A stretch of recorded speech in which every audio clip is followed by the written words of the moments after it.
Hello and welcome to today's masterclass, which is brought to you by HubSpot Academy. We're the educational arm of HubSpot. You can head over to academy.hubspot.com and find all sorts of resources on inbound marketing and sales. And today we're going to learn some sales hiring techniques from a New York City casting director. So I'm very excited to hop into this. Before we get into the meat of this, Brette, can you just introduce yourself and tell us your story? Sure. My name is Brette Goldstein, and I'm a New York casting director. I feel so fancy saying that after all these years. I have been casting for probably 22 years now. I started off doing theater in Washington, D.C. I was the resident casting director at the Folger Theater for 9 or 10 seasons, did a lot of regional theater, then moved to New York City, got involved in independent film, and then I kind of transitioned more into television when that became a thing in New York, and did a lot of commercials, and now I've done a lot of everything at this point. So most of the work that I do is on camera. I also teach audition technique to actors in both colleges and professional actors as well. Thank you. I'm so excited for this conversation. We spoke briefly before, and there are a lot of parallels between acting and sales, and so I'd like to dig into some of those. But when you're looking to cast a show, you have to think a lot about the ensemble, not just the individual players. How do you know who's going to work together? Okay, well, first of all, we begin the casting process by collaborating with the producers and director on whatever we're doing. So what I usually ask for is a breakdown, which basically is not only the project details and information, who, what, where, why, when, but also the character descriptions. So we start there, and then I have a conversation with the powers that be, whoever is on the creative team and has the cooks in the kitchen. Have a discussion with them about the vibe that they want to create, the tone of the project, the feel, and then we go from there. And then usually what I'm doing is I'm making some offers, possibly to name talent, while simultaneously seeing actors in the room for initial auditions, and then we do a callback, which I guess would be similar to interviews, right? A first, a second interview, different rounds of those, possibly a chemistry read, so we see how people vibe. We wish we could do that with sales teams, Yeah, right? for sure. That would be amazing. Yeah, probably doesn't happen very much, if at all. And just see how people work in the room together. What am I looking for? I'm looking for actors that really bring themselves to the role. And that's a big piece of sales that we should be talking about in this interview. I'm looking for actors that bring themselves to the role so that I can see the character through their eyes, because everyone has a unique point of view, a unique way of processing information, their defense mechanisms, the way that they do in the world. If it's a commercial, I'm looking for somebody that can solve a problem. I'm looking for people that create solutions. And then when creating an ensemble, I'm looking for diversity.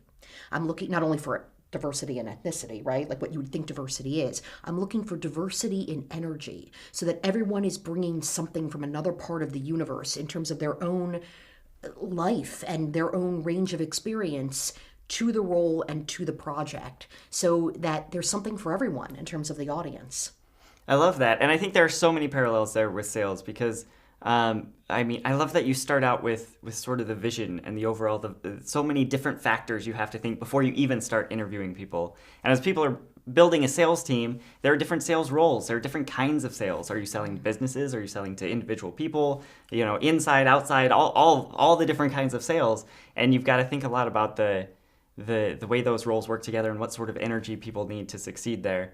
Right. Because some are more, background roles. You don't want to put a diva in the role where they're just jumping up and down and wiggling their fingers because they're going to try to upstage everyone else. And I think similarly in a sales floor, you sometimes have reps who just do research and the initial contact and the appointment setting, and it's not about them. It needs to not be about them. It needs to be about the success of the company, and that's an interesting thing. Well, here's the thing. I'm going to interject this No, for a go second. for it.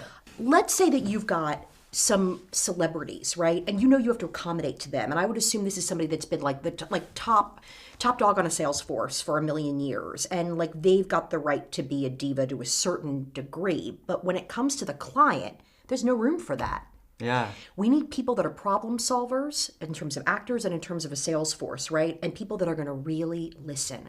People that in terms of one of their greatest strengths as a human being is curiosity. Yeah. Because it's about the client. Just like an actor, it's about the other actor in the scene.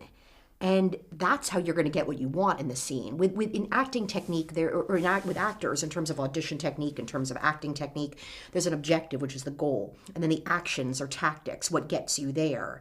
And if you're not really paying close attention to the person that you're in relationship with in the scene, you're not going to get what you want. And it's the same thing with sales. So there's no room for divas. There's only room for people that are going to be open and listen. Right. And I wanted to dig in that a little bit too. You mentioned the difference between named talent and other actors. I think there's a temptation in sales to go out and headhunt the President's Club members at other organizations and bring them in, and they will solve all your problems. But those people often leave a wake of destruction behind them because they do whatever they want, right? I think, yeah. And so how do you manage that? Like, is there a point at which someone can be too successful and you shy away from them, or how do you tell? Well, in the world, I mean, you really have to balance that out, right? Because in the world of film, television, theater, well, especially film and television, but even theater to a degree, if you bring in a name, then all of a sudden you have an audience, or all of a sudden you have money plus an audience and a fan base that comes along with it. So it's like, how much are you willing to put up with? Yeah. Yeah. And so if it's an independent film, I'm thinking of one situation in particular with a woman who's starring on a Hulu show right now. And I remember when it was a road film and it was an independent film, and I was like, don't hire her because she's going to be really demanding. And it turns out and I was like, and she's going to surprise you. And they said, how do you know? Do you know her? No. It's a gut feeling. And that's one of the reasons why you get hired as a casting director, because you have to really listen and pay attention to your gut, which I would assume you have to do during interviews when you're interviewing a sales force. Yeah. Or hopefully a meeting with that guy on the presidential, right, team. Yeah. Well, and I think there is this idea that if you hire a top performer, they'll bring some of their clients with them, right? Sure. And you get that for free and hooray. But especially if you're starting a new team, if you're starting from scratch, you kind of you don't want to bring anyone who will be intimidating to the other. You want the team to really work as a team and everybody to see each other as peers and to work together toward common team goals instead of just individual glory, right? And 100%. And so yeah, I agree. I think that even if, we all hear horror stories, right? You probably even hear them too about actors that are just, no eye contact, total pains in the ass on a set. I can think of certain TV shows where it's like it's really toxic. And I kind of feel like, didn't you see that going in? So it's really important to, get a good feel. If you're bringing in one of those top guys or gals, it's important to know, does this person have humility as a character strength? And are they going to work with, play well with others? Yeah. Because I know for me, granted, unless you've got an A or B lister, I will caution my producers and directors and say, you get ready. Get ready. Here they come. Oh yeah, they're going to eat you for breakfast. And I'm usually not wrong about that. So on the opposite extreme, untested talent, brand new actors trying to get their first break. What's your experience there, and how do you? Because there are dangers in that area also. Sure. Yeah. Well, I think you see a lot of it in the audition, or the parallel for that would be in the interview, right? Like people who are just intrinsically talented and confident, smart, good storytellers, present, good listeners, and the kind of person that you'd want to drink a beer with, right? Like the kind of person who is just fully present and fully mindful, and you just want to hang out with them, and they just make sense in the role. And I would think it's the same thing with sales. You want people that are going to really tune in and see each client as an individual. Whether it's a company, even individuals that make up a company, not try to take shortcuts and be present moment to moment, trying to figure out whatever puzzle they need to put together. And I'm putting together a puzzle too, which is the ensemble. Right. So I have some reservations when someone has no on-camera experience at all, has never been on a set in their lives. Yeah. but I have to really go with my gut on that one. And if I see somebody who, let's say, has come in out of theater and it's like, yeah, they really seem like what they bring will lend itself quite well. I mean, Norbert Leo Butz is a great example. You know, this guy was a Tony Award winner, I think, before he actually got really great film and television roles. Now he's a series regular on Bloodline. And yeah, from doing a lot of musical theater, you could say, well, his performance is going to be big or over the top. But he was always such a smart, specific actor. Nothing was showy about his performances, which is why he won those Tonys. So you come in with a gut feeling. Yeah. Transitioning a little bit here, let's talk about authenticity, because actors act and salespeople sell. Yeah. And when you have to make the call, how do you tell what's real and when they're just faking it? Oh, that's a great question. I love that question. Okay. Here's the deal. All right. There's no faking it. No, not in 2018, not up in here. There is no faking it. So there's acting as if, which is putting yourself in a given set of circumstances for an actor. I mean, the salespeople have it easier because it's really them. With an actor playing a character, if you put the character over here and yourself over here, there's going to be more of a chance that you're going to judge the character. If you judge the character, I always tell actors, pass on the audition. No way. Don't do it. Because you don't see the character as someone that could be you. You're looking down on the character somehow. And I think that, for example, with sales, like if you don't feel comfortable in that role, don't do it. There's other people that want that job, that need that job. So I feel like when you can't see the difference between the actor and the role, it just feels naturally like them. And I think it's the same thing with sales. It's like you got to be you in a given set of circumstances. Yeah, that's interesting. You mentioning if you can't do this, you shouldn't go into this industry makes me think of, I think it was David Mamet said that if someone wants to go into show business, the best thing you can tell them is don't. Because if they listen, they weren't cut out for it in the first place. Yeah, and I wonder if that's true in sales too. If someone's like, I want to go into sales, and like, oh, you'd never make it. If they say, oh yeah, you're probably right, then you're definitely right. But if they say, no, I can do this, and they're willing to stick it out and give it a go, that tenacity is really important. Yeah. I mean, I'm assuming there's like a whole, there's so many things that you have to deal with in sales, and if you're not up for the challenge of solving a problem that comes from the organization, you have to be excited by that, excited to deal with many different personalities, and excited about what you're selling, and excited about solving a problem. And if you're not up for any of that, why even, and taking it back a little bit before, I mean, in sales, as with acting, as you're building that ensemble, as you're looking at the team you're constructing, these are people who are going to spend long hours together in a small space, and you need them to not kill each other, and you actually need their efforts there needs to be synergy and harmony there, or else you're going to be pulled in all sorts of different directions, and it's just not going to work. Yeah.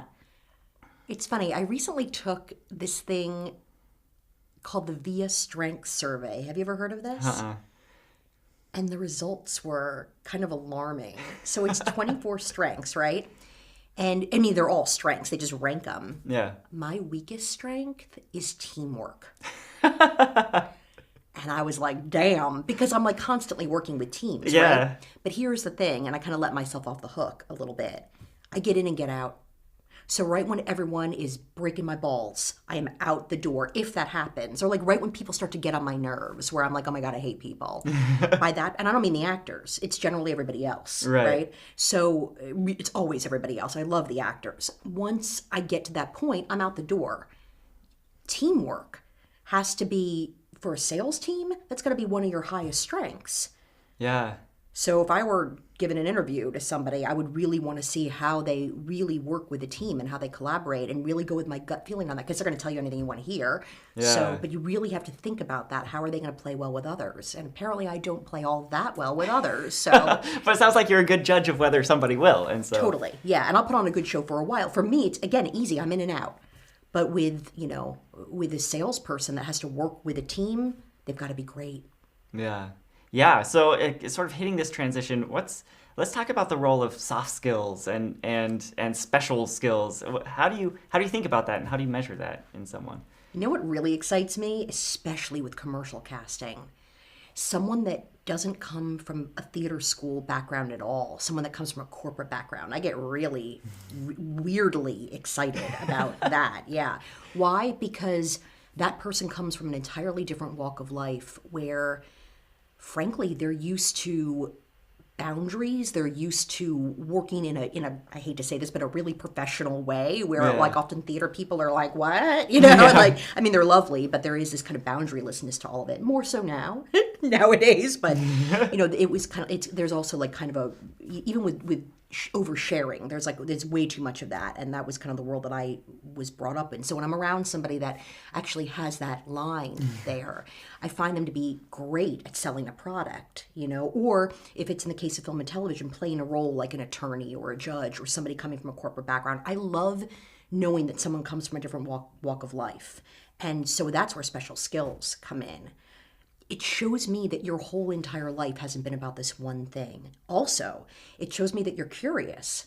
So even if your special skill is, parkour and playing the oboe, you took the time to learn how to like jump from building to building, and also play a double reed instrument. Yeah. Mazel tov, yeah. Yeah. So and I give them a lot of credit, especially because for me, like my special skills and hobbies kind of involve Netflix, Hulu, and Amazon Prime. So yeah, so I really think it's exciting when people can bring skills and musical instruments. Something about that, by the way, this is I would think important for certain people on a sales team. If somebody can read music, they can do teleprompter. It took me 10 years to figure that out. So someone that can read music, if you need them to do some type of online thing with a sales thing that involves a teleprompter, they can read it perfectly, even if it's a pharma thing with long, long words, medical Interesting. terminology. Totally, they're the best pharma reps. When I cast pharmaceutical industrials, bring in the musical theater people or people with instruments on their special skills because they can read music. Huh. Little tidbit. Yeah. So that helps them get the fine print out of the. That, and they know their brain has been wired to jump ahead. Huh. So like they're in the present moment and somehow their eye has like gone ahead so they know what the next note is. I don't know how. I played instruments for years and didn't do it past the age of 18, and somehow I can read pharmacopy better than the actors that can't read music. And I always wondered why. Now I know why. Huh. Have you found any other skilled Weird transition things? That's fascinating. People that are really good with languages are often more interested in the language of a piece. Like they're just more curious about it, so they kind of go a little deeper in terms of script analysis. What else? Again, the corporate thing, love it. Somebody who, this is kind of an obvious one, but I remember back in the day when everyone was doing Proof, that play, like on the regional theater circuit. I was still casting regional theater then. And people that had math in their world, whether like they actually gave a shit and took calculus in high school, which I didn't do, or like they had a family member that was a mathematician, like somehow that was part of their, I don't know, it was kind of in their wheelhouse, and they kind of played better Catherines. They were just more invested in the project. So the fact that that was part of the conversation growing up. So it sounds like in general, just having a variety of interests and skills, if you do a little bit of music, if you do a little bit of math, if you have some business experience, that mixes together and makes you just more capable in a variety of ways. Also, it gives you shit to talk about, okay? So like if you're dealing with clients or even you're dealing with other people on a sales team, you now have stuff in common. I mean, here, for example, my God, I'm in Boston right now, right? So it's like, don't you kind of need to talk about sports a little bit? Yeah. Like you can't you can get away with not doing it, I think, more in New York, where here it's like, oh, no, we're going to talk about Red Sox. That's what we're going to do. Yeah. So if baseball was an interest of mine, I would have so much more to like that can build rapport, because that's the other thing about special skills. It builds rapport. So if I were hiring a sales force, I would want people with a special skills list this long, because it just gives people more to schmooze about, which then builds rapport, which builds trust and confidence. That's how you make a sale. Yeah. People that like and trust each other. That's it. Yeah. I think that's great advice. And heading into an interview, if you're trying to get a sales role, I think even just perusing some news headlines or something, that those early moments of the interview are really your audition for how you will build rapport on a sales call. And if you can't, if you come across like a cold fish, like that's not going to sell you very well. And nowadays, you can go to news stuff, but you have to be really careful, right? Because for the most part, I just assume everyone is blue. That's not the case, right? So with sales, you have to be careful of that too. So much better to talk about maybe a sports thing or something that's more in the world of, I'm into this, I'm into that, I've done this is my background, blah, blah, blah, than just assume everyone hates our president and then go there, which then you might screw up. Yeah, get the crickets chirping and right, just totally. let yourself out the door. Right, because it ends there at that point, because everything is so polarized right now. So actually, something I haven't discussed with you before, what if you screw up? You're in on the audition, you blank or whatever, is there any coming back from that? So what I say to that's a great question. What I say to actors is you can course correct if it's early on, right? At that point, then it's like, okay, you know what? Sorry, time out. We're going to do this over. Like, I have no idea where my brain was on this. Haven't been fully caffeinated yet this morning. So let's take two. And that's fine. And that's okay, because you don't seem like a diva in that case. But if you're a half to 3/4 of the way through the scene and then all of a sudden you stop and it's like the best take I've ever seen, I'm not going to do internal edits on that take. Like, at that point, you've just killed my take, and I might have thought that you were brilliant, and you felt disconnected. At that point, once you've gotten through a certain amount of the scene, you stop, you pause, you course correct, and then you keep going. And I would say it would be a similar thing with sales. Like, I think there's something so human about saying, "Oh my God," like. Yeah, like I don't, oh God. Like in fact, I had met somebody from HubSpot, the way that I met you, and I don't know what happened. I was in Cape Cod. I don't know. I was totally sober, but needless to say, I called her by the wrong name, a casting director, when the conversation started. And what are you going to do? Yeah. Like, I totally screwed up, and I was like, damn. All right, take two. Shit, I have no idea what just happened, but that happened. Yeah, and that gives you a great opportunity to show your sense of humor. Yeah, and then also too, there might be a moment where like things feel a little off, and you just take a beat and then you course correct without calling yourself or the situation out if need be. You have to really go with your gut. And again, it's why I want to listen and stay present. Yeah, I hope that answers the question. No, for sure. And I think in any context, when you're first starting a relationship, whether it's an interview or you're on a sales call or you're auditioning for something or you're meeting somebody for the first time, people like people who have a sense of humor, who are real, who are human, right? And if you have this conception of yourself that I'm going to go in and I'm going to give a flawless delivery and I will be a superhuman, nobody will like you, even if you pull it off. It's so stiff. Yeah. Yeah, no, we're all just way too tired for that. Like, yeah. So it's a great opportunity when someone like freaks out in the room and like freak out in such a way where they're like, what just happened? I get to see their sense of humor. And it's great, right? As opposed to them like getting teary and like more tightly wound, because that's not going to, provide a good second take anyway. Yeah. So I just, I like it when I see someone's, because also I would think too, as the client, you're thinking, I just got like an inside view, If someone like remains so buttoned up, I would think it'd be hard to trust that person. Yeah. Yeah, I want to talk to a person. Yeah, that's interesting, because I remember the first time I was ever in a position to be interviewing job candidates, there was this one guy that came in, and every question we asked him, he seemed to have this rehearsed 2-sentence answer that you could tell he had said 1,000,000 times in 1,000,000 interviews. And we started asking weird questions, trying to throw him off, because it was just like, who are you? Like, when something does not go according to plan for you, what happens? And we just didn't know. We never figured it out. And it feels weird, right? You feel that sense of dissonance. So with actors, I always say, especially when you're doing 8 shows a week, right? Or you're doing 50 million takes and having to do the other actor's coverage. So you're doing the same thing over and over and over again. You have to make every thought feel like a fresh discovery. And it's the same thing. And that is something that you kind of have to fake in a way. But if you're really truly present in the moment, each time you say that line, it is going to sound slightly different, and there is going to be a sense of freshness to it. So that's one of the most exciting things I would think about doing an interview or being present in a sales meeting or acting on a stage or in front of a camera, is to be able to see every moment as a fresh discovery. That is the challenge as a human being.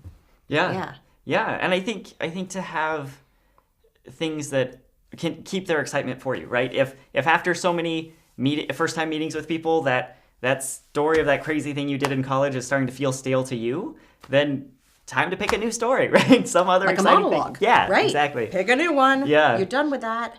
Yeah. Yeah. And that's the thing. It's like, give the other actor on stage, give your casting director, your director, the producer, a client, a potential manager, the people on the team, give us some credit. We are smart. When you see 80s movies, right? And like you and I, like we were of an age in the 80s where we like could enjoy an 80s movie, right? Yeah. Like, I don't know, you're confusing as to what age you are, but like Nobody knows. nobody knows. But for me, like, I thought 80s movies made sense at the time, and now, and I mean, I still love them, but now when I watch them, I'm like, oh my God, the acting is so fake and over the top and cheesy, right? And That's why we love them. it's why we love them. But if you really think about it, our society has evolved. Like, we've evolved past like claw bangs and bottle full of Aquanet, which I mourn sometimes, but like we've evolved past it. We've also evolved past seeing, I mean, you could, oh my God, think about movies from the 40s and 50s. We've evolved past a certain way of speaking in an affectation, being okay in that medium. We really need to see naturalism at all times and like something that feels conversational now, all the time. Why? I think because we've evolved and we've gotten really super smart. Yeah. So you're not pulling one over on anybody. That's why this whole thing about faking it, nah. No. You can act as if, but I think that's different. You put yourself in a set of given circumstances and you have to buy into it. You don't buy into it, don't do it. I always tell actors, pass on it. If you don't feel it in your gut, oh, this feels right and this feels like a good fit, just pass. We don't judge. Yeah, and I think even outside of acting and sales, if you are on the job hunt, there is this stress of every interview, like this might be my last chance to get a job. Like, I need food, you know? Yeah. And like you have to set that aside and be honest with yourself, because really getting a job that you hate and you're terrible at is just going to put you right back on the job hunt 6 months from now, you know? And to be real with yourself and then to let yourself be authentic and vulnerable with the people you're talking to is hard, but it's good for you, it's good for them, it's good for everybody. Right. There's so many other things we could be doing with our time. And also, you don't want to bump up against stress. So I always say the actors that work all the time are the ones that pass all the time. Because part of it, and I don't mean to sound totally woo-woo on this, but part of it is like having a certain amount of faith in the universe that like it will provide, which is also really hot with dating too, right? It's just like, this is not the last person I'm going to meet, so I don't need to throw all my eggs in this basket. That makes you way more attractive, right? Same thing with an interview, same thing with an audition. Like, I'm going to be here, I'm going to be fully present, I'm going to have fun meeting you, performing in this moment, like just having an opportunity to have this connection. Then I'm going to walk out the door and that's it. And I'm going to leave that in the room and go on to whatever my next thing is. And that disconnection is also really hot. Yeah. Hot on a date, hot in an interview, hot in an audition. Right. Yes. And Like, if you want can that. if you can foster that, and then once you get hired as a sales rep, bring that into your calls, desperation is never a good thing to lead with. And we know.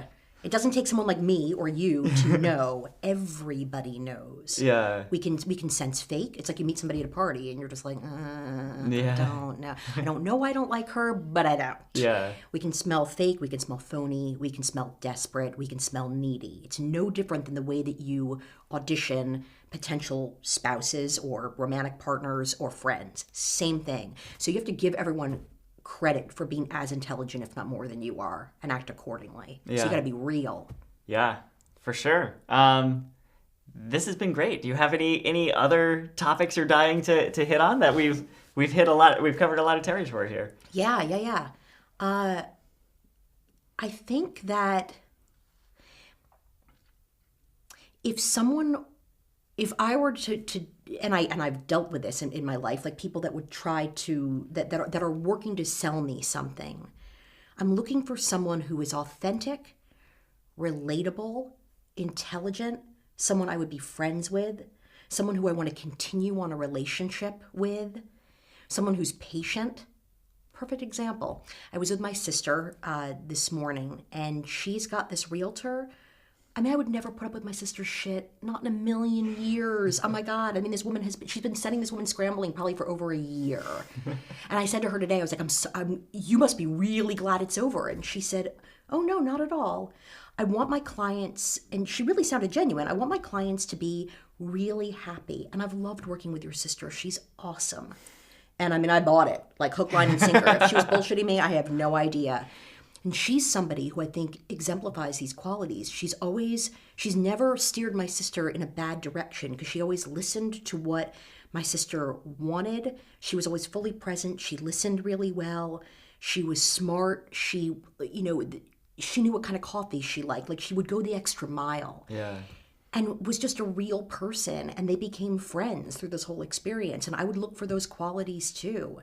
And so it's someone who just embodies all of those wonderful qualities that you would want in a partner or a best friend, and then some, because they're really truly present for you. Yeah, and especially if taking it back to sales hiring managers, if you're selling something complicated that takes a long process to get through, you need someone who will make the journey enjoyable for the person they're working with. Yeah. And as with your sister in the condo, you want someone who's legitimately interested in the happiness of the client. Right, right. And by building your sales team, you're casting. Yeah. Yeah. Yeah, for sure. It makes me think, sort of as an opposite example, when my wife and I were going to get married and we were ring shopping, we went into this national chain, I'll remain nameless, but we're poor college kids at this point, and like we don't want anything that's going to put us in debt for the rest of our life, right? Yeah. And so we come up, and they give us a little Tiffany band without a stone on it, and the salesperson says, so what are you looking for? And we're like, something, pretty, but something small and reasonable. And he's like, I've got an idea. Let's start with the 3 carat just to see how it feels. A 3 carat diamond is massive, and he puts it on my, now wife's finger, and we just stared at it and we're terrified, like, what happens if it falls off? What happens if it rolls under the table? Like, we are so unhappy, so take it away. And like, we didn't buy anything, right? Nothing. And I imagine in his mind, he's like, oh, we'll make everything else look small and upsell, and I don't know. But that was not someone who had our best interest in mind. And I think that's the reputation sales has had. But there are people like your sister's realtor who couldn't be farther away from that picture, right? Who are willing to stick around for years and show hundreds of condos all over Boston or whatever it takes, because they understand this is a big decision, and they're in a role to advise and to mentor someone through sometimes treacherous waters. I wouldn't want to buy a condo in Boston on my own. I would want someone who knows what they're doing and isn't trying to rip me off. Yeah. Probably you'd put more thought into buying a condo or maybe even a car than you might with a marriage proposal, where you'd be so damn psyched it was happening. Like, you'd be like, oh yeah, hell true.